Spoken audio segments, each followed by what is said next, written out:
Dans cette vidéo, je vais te présenter un exercice qui est tombé à l'oral d'UM et pour lequel il est nécessaire d'utiliser le théorème de Baire, qui pourtant est hors programme. En fait, c'est même pire que ça. C'est un résultat qui a l'air complètement faux sur le théorème de Baire et c'est impossible d'avancer dans l'exercice, d'avoir une ligne à suivre si tu ne le connais pas. C'est vraiment la première étape qui est nécessaire.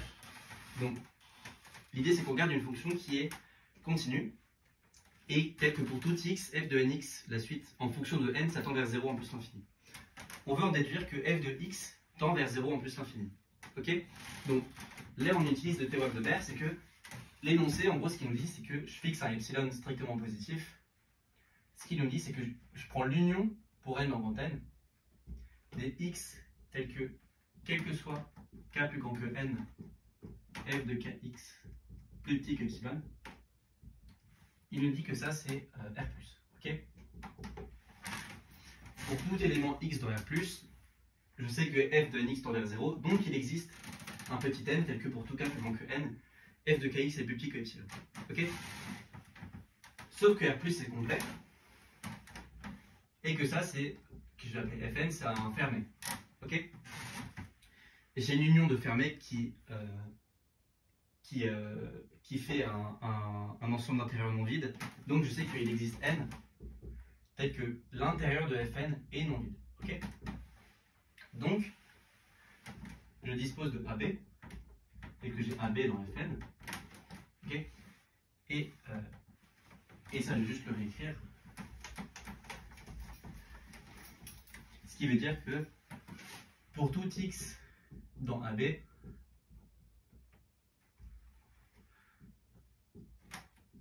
et k plus grand que n, on a f de kx plus petit que epsilon. Ok? Donc, si je regarde l'ensemble R+, je mets AB.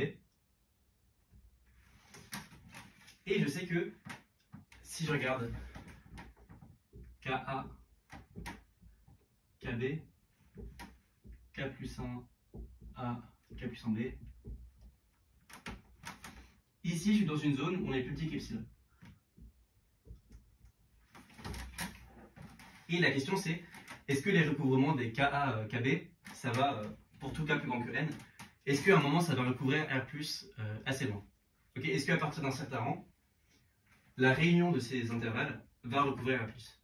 Et en fait la réponse est oui. Donc la question c'est, est-ce que on a pour... Est-ce qu'il existe un A tel qu'à partir du rang A, ces segments-là recouvrent R? Bah oui, c'est un simple calcul.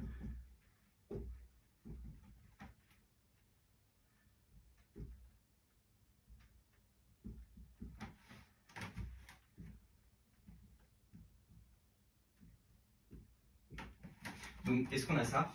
En fait, il suffit de vérifier qu'il existe un cas.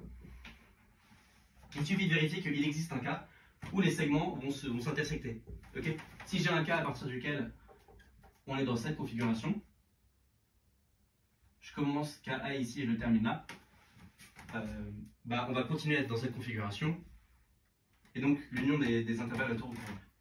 Donc, il faut juste qu'il existe cas tel qu'on ait KB qui soit strictement plus grand que K plus 1A. Et il suffit de prendre K, ce qui est équivalent à ce que K soit strictement plus grand que B-A.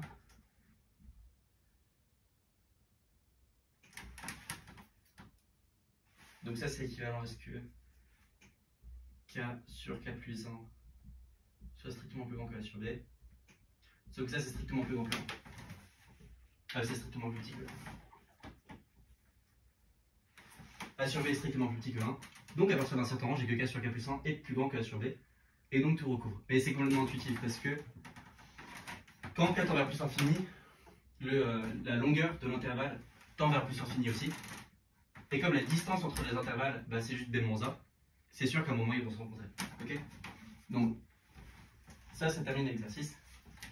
Ce qui est rigolo, c'est que l'analogue pour les suites a aussi été posé. Donc l'analogue c'est, je prends U de n dans n, et je suppose que quel que soit n, u, kn, ça tend vers 0. Et en fait, là, on ne peut plus supposer, essaye de voir si tu peux voir pourquoi, on ne peut plus prouver que un tend vers 0.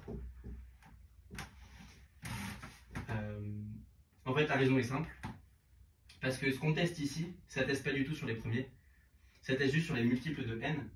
Et donc, si je prends un est égal indicatrice n premier, par exemple, on a bien cette condition-là, mais l'infinité de mon premier montre que ça ne tend pas vers 0. Voilà. Donc tout ça pour dire que faut connaître les trucs un peu hors programme, leur théorème de Baire, connexité, ça tombe tout le temps et c'est impossible de faire l'exercice sans. Okay, le théorème de Baire, il est essentiel pour ce genre d'exercice où tu as une propriété dénombrable qui s'applique en chaque point et tu as envie de dire que la propriété reste sur tout un ouvert. Un autre analogue d'un exercice qui est aussi tombé, où on utilise un peu cette philosophie, c'est si je prends une fonction, l'exercice où je prends une fonction C infini, telle que pour tout x, il existe n tel que f dérivée nème en x vaut 0. Donc pour tout x, une des dérivées de f s'annule en x. Alors f est polynomial. Donc il existe un n qui marche pour tous les x. Ok, bah, cet exercice-là, c'est un peu la même chose. On a une propriété en chaque point qui est dénombrable. On veut l'extraire sur tout un voisinage. Et du coup, le théorème de Baire me dit que il existe un ouvert tel que sur l'ouvert, il existe un n tel que fn de x égale 0. Et ça, c'est la première étape. Okay, donc, le théorème de Baire, il est hyper utile quand tu as des propriétés en chaque point et que tu veux les ramener à un intervalle, enfin à un ouvert. Et voilà, très utile.